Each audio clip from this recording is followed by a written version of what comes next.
I'm using the GI Bill right now. So am I. I have 4 months left on it, actually. How much do you love it? I love it. I love it too. It's amazing. I'm in love with the GI Bill. Who else? Have you used it yet, Kelly? I'm saving it for a rainy day. Yeah? It's worth it. It's definitely worth it. Well, with all the different ways that you can use it, especially in my position, that's why I kind of wanted to hold on to it, because I could use it for future ratings. Or if I wanted to get my master's, you can use it for that. So I'm just kind of biding my time. And what's even more great about it is the schools that use the Yellow Ribbon program. Right. I'm actually on the Yellow Ribbon program right now. Great. Tell me about that. It's great. I'm at Loyola Marymount University. I'm using the Yellow Ribbon program there, and if it wasn't for Yellow Ribbon, I definitely wouldn't be at LMU. You know, it's an expensive private school, but with the Yellow Ribbon program, it covers the additional cost of tuition. Whereas the post 9/11 GI Bill covers up to the cost of tuition for the highest in-state public school, which in California is UC Berkeley, and LMU is slightly more expensive than Berkeley. So the Yellow Ribbon program basically says the VA will discount half of the remaining balance if the school discounts the other half. And it's been great. It's been great to me. Well, that's great. And, you know, I use the post 9/11 GI Bill as well. And what's really great about it is it doesn't have to just only be used for a university, for a bachelor's or a master's degree.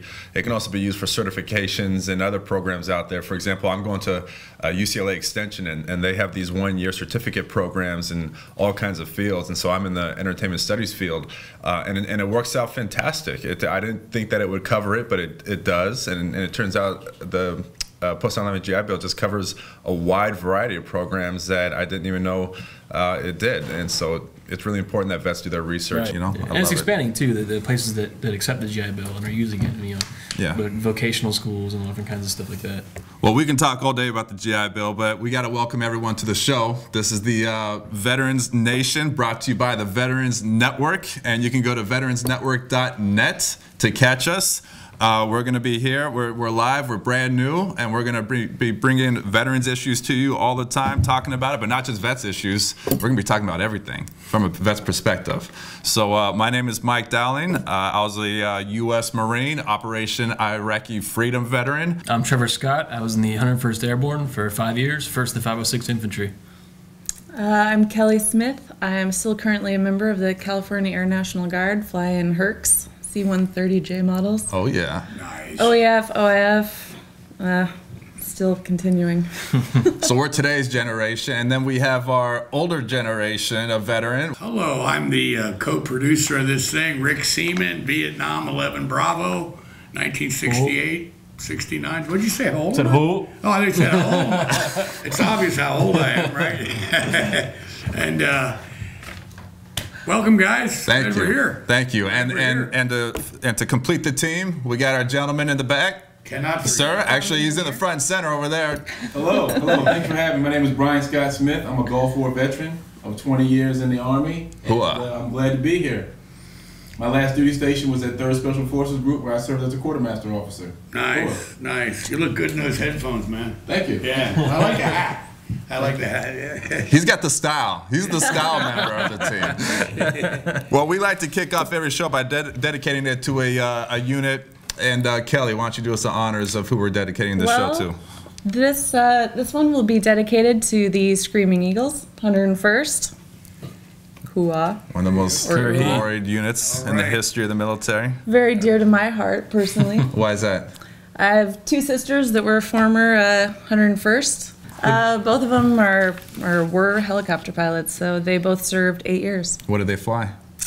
Kiowas and Blackhawks. So some pretty. And you're a Hercules pilot. Yes. Yeah. Well, we can. Geez, your family is just a bunch of badasses. You guys need to go anywhere. Let me know. Yeah, right. It's all right. We need to take the show on the road. Well, to explain how the show works, we're all your hosts here, and basically you can watch us on veteransnetwork.net. And you can watch the video there, but you can also hear us on your iPods and MP3s as a podcast. Hopefully we'll be all over. You can watch us on your PCs, your Macs. Listen to it on your way to work, in the car. On your way to work, on your headphones. Do people still listen to headphones? I don't know. I mean, yeah, sure. At the gym. At the gym. Yeah, You're working out. Listen to us. We're the Mark and Brian of Veterans World. That's what we are. That's it. You can listen to us on your way to work on your MP3. It's great. Yeah.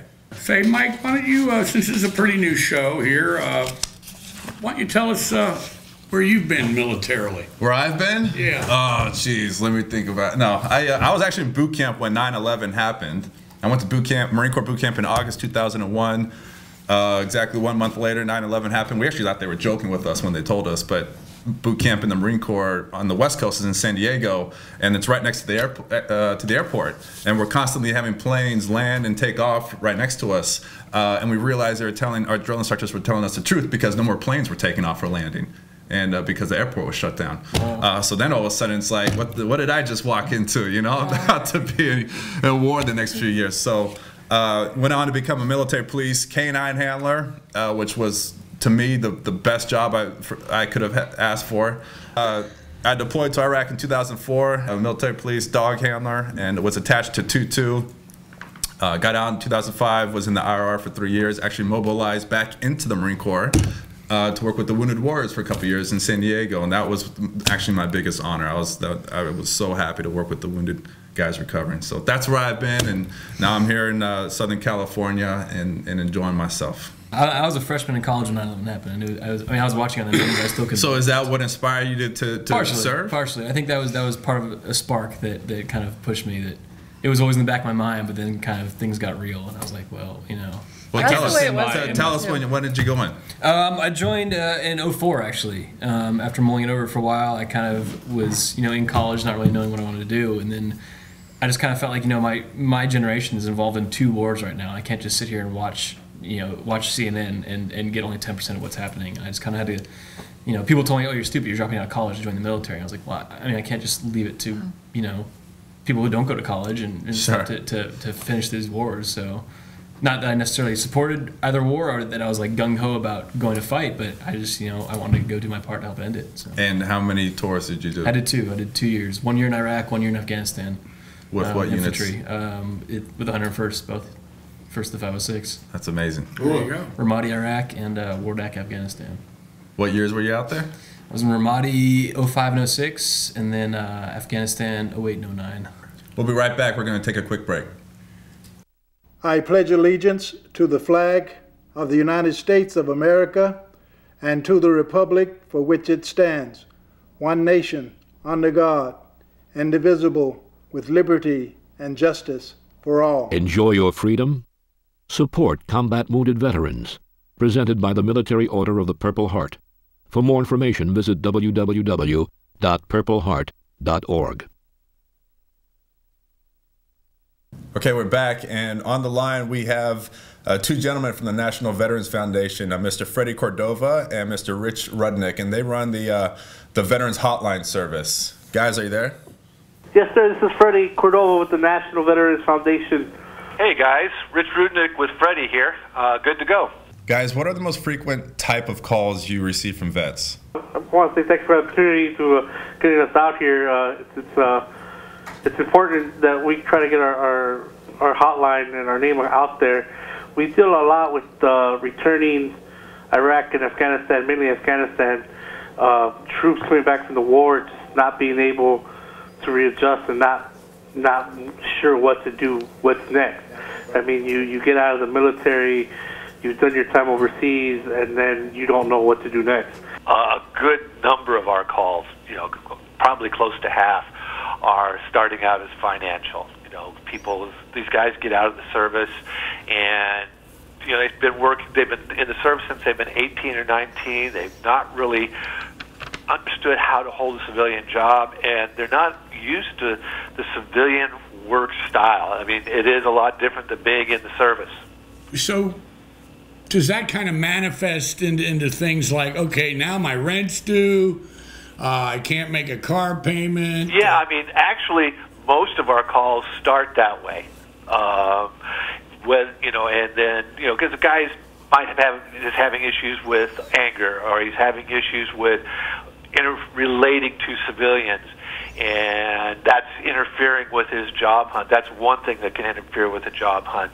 And when we talk with him, we find out, well, yeah, he needs help finding work, but that's not the real problem for this particular individual.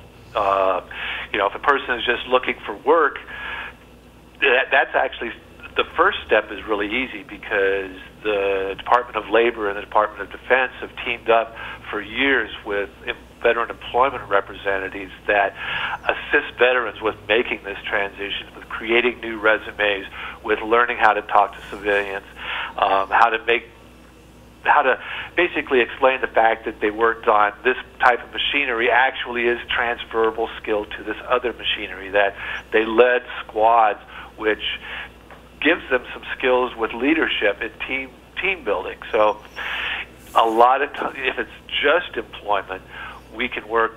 It's pretty good, pretty easy to find the resources they need. When the veteran is finished talking to your phone reps there at the NVF, does he pretty much leave the conversation with good info that will at least move him forward? Yeah, they leave us with a name and a phone number of a person that's usually within 4 to 5 miles, and often with, you know, as sometimes as far to 20 or 30, depending on where you live in the country, of a person who their job is to help that service person find work. And that's the beauty of our hotline. I like to tell everyone, it's like you're gonna call here, you're gonna talk to someone that's been overseas, someone that's worn boots you've worn, had that patch on their that flag on their shoulder, and you don't get that everywhere. And that's one of the things that I hear a lot when the people call in. It's like, I want to talk to someone that knows what it's like to be deployed. Hey, Freddie, this is Mike Dowling. How are you? I'm living the dreams. My all-star major.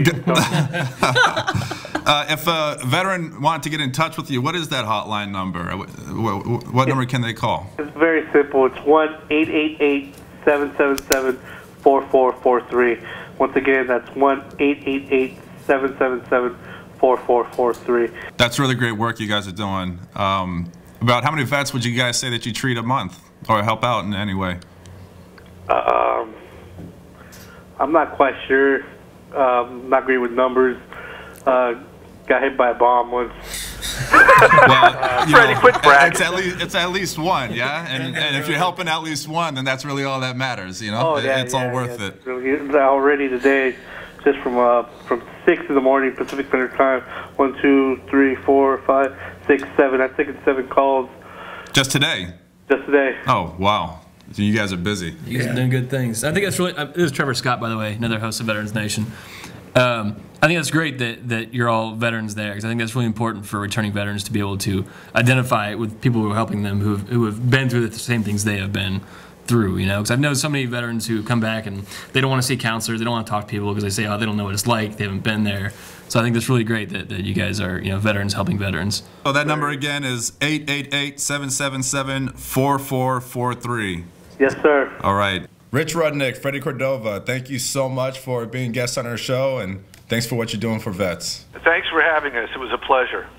All right, well, that was a great call with the National Veterans Foundation. I think we got a lot of good information, but, you know, we have been talking a lot about current veterans and the force that's been going on the last 10 years as far as veterans and people that are currently in the military and issues they have, but this Veterans Network and Veterans Nation is also geared towards any veteran, from past wars included. Yeah, and I'm really happy that as part of our team, we're represented by a lot of different generations. You know, we represent kind of today's vets. Brian served during the Gulf War, right? And Gulf War, 1991, baby. Which is still technically going on till today. Yeah, right?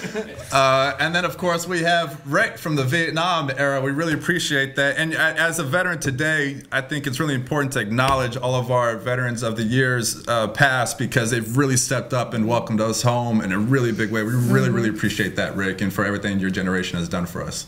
Yeah, well, I think I speak for almost all Vietnam veterans, and you know, we know what we went through, and we know what you guys have went through, and it's just, you know, even though it's generations apart, it's that same connection, you know, and which goes a lot with the theme of our show, which our slogan here is honoring the past, marching into the future. Love it. Here we are. Here we Mike, are. Kelly, Trevor. Brian. Thanks, guys. Until Thanks, next Rick. time. Thank you, Rick. Thanks.